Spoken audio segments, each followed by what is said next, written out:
নমস্কার বন্ধুরা, জয় মা দুর্গা, জয় শ্রীহরির জয়। আপনাদের সবাইকে শ্রীমাতৃ মন্দিরে স্বাগত জানাচ্ছি। বন্ধুরা, আজকালকার দিনে ঘরে ঘরে বিভিন্ন সমস্যার মধ্যে একটি সমস্যা হচ্ছে প্রাপ্তবয়স্ক বা বিবাহযোগ্য জাতক জাতিকা থাকা সত্ত্বেও এবং তারা বহুগুণ সম্পন্ন হওয়া সত্ত্বেও বা কোনো কারণে তাদের বিবাহ সম্পন্ন হচ্ছে না। তাদের বিবাহ সম্পন্ন করতে গেলে বিভিন্ন রকমের কাজকর্ম তাদের বাড়ির লোক করছেন, তো তাতেও যখন কোনো সুরাহা পাওয়া যাচ্ছে না, তখন একটি সুরাহা আমি আপনাদের সামনে নিয়ে আসছি। সেটি হলো পারদ শিবলিঙ্গ পূজার মাধ্যমে এই জাতীয় সমস্যার সমাধান।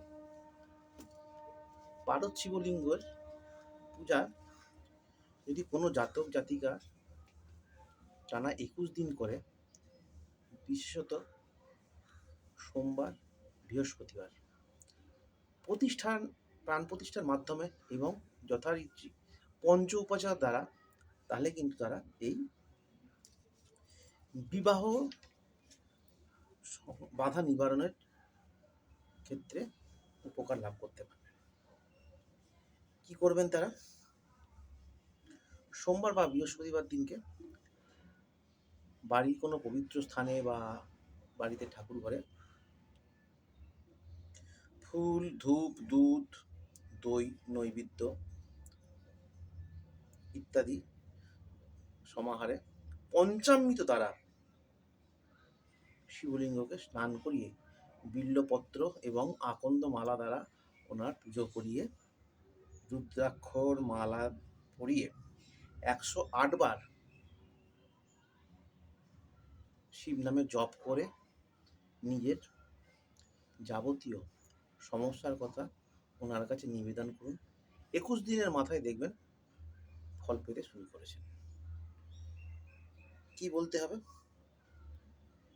কোন মন্ত্রে পুজো করতে হবে, সেটা হলো ওং হ্রৌং জুং সঃ ভূ ভূ ভুবঃ স্বঃ ওং ত্র্যম্বকম যজ্ঞামহে সুগন্ধিম পুষ্টিবর্ধনম উর্বারুকমিব বন্ধনান মৃত্যুর্মোক্ষীয়মামৃতাম। ওং সঃ ভুবঃ ভূ ওং সঃ জং হৌং ওং নমঃ শিবায় নমঃ। ওং নমঃ শিবায় নমঃ। ওং নমঃ শিবায় নমঃ। এরপর সর্বদেব দেবী পূজা করে পুনরায় শিব নামের 108 বার জপ করবেন। দেখবেন আস্তে আস্তে যাবতীয় বিবাহজনিত বাধা কেটে যাচ্ছে। নমস্কার বন্ধুরা, আজকের দিনের জন্য এইটুকুই। জয় মা দুর্গা, জয় শ্রীর জয়, জয় মাতৃ মাতৃকা।